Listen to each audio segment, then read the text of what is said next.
Halo, para pecinta I Tinglisius, jumpa kembali di channel Tinglius TV. Hari ini, ada kabar-kabar terbaru seputar artis kesayangan kita. Siapa lagi kalau bukan Ayu Ting Ting? Dan untuk teman-teman semua yang belum subscribe, silakan klik tombol subscribe dan aktifkan lonceng notifikasinya agar tidak tertinggal kabar-kabar terbaru terupdate yang akan Kak Mimin sampaikan.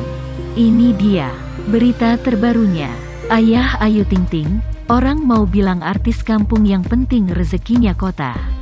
Ayah pedangdut Ayu Ting Ting, Rozak atau Ojak, tidak mengambil pusing karena anaknya diejek memiliki rumah di dalam gang sempit. Justru, Rozak mendapat imbalan dari ejekan tersebut dengan rezeki yang diterima Ayu Ting Ting dari Tuhan hingga saat ini. Emang dulu kami masih naik angkot, ya enggak gengsi, ngapain gengsi? Kami mah orang biasa, biarin saja, orang mau bilang artis kampung kek, yang penting kan rezekinya kota, kata Rozak seperti dikutip kompas.com dari kanal YouTube Cumi Cumi, Jumat tanggal 28 Mei tahun 2021. Meski statusnya sudah menjadi artis, Rozak mengatakan kehidupan Ayu Ting Ting sangatlah sederhana.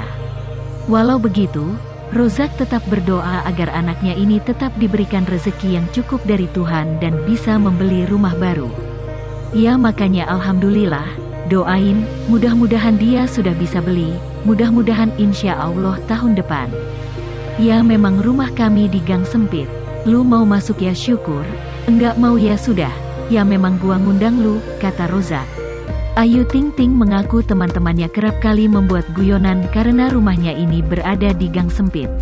Itu memang jadi bahan sama teman-teman buat ledekin saya, itu jadi bahan nomor satu, kata Ayu Ting Ting sambil tertawa. Ayu Ting Ting pun tidak ambil pusing, kalaupun sudah ada rezekinya dari Tuhan, dia bakal membeli rumah baru.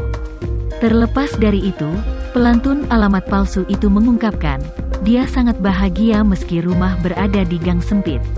Ya doakan saja mudah-mudahan ada rezekinya. Tapi kalau namanya rumah lama, kita tetap sayang sih, sampai kapanpun susah, kata Ayu Ting Ting.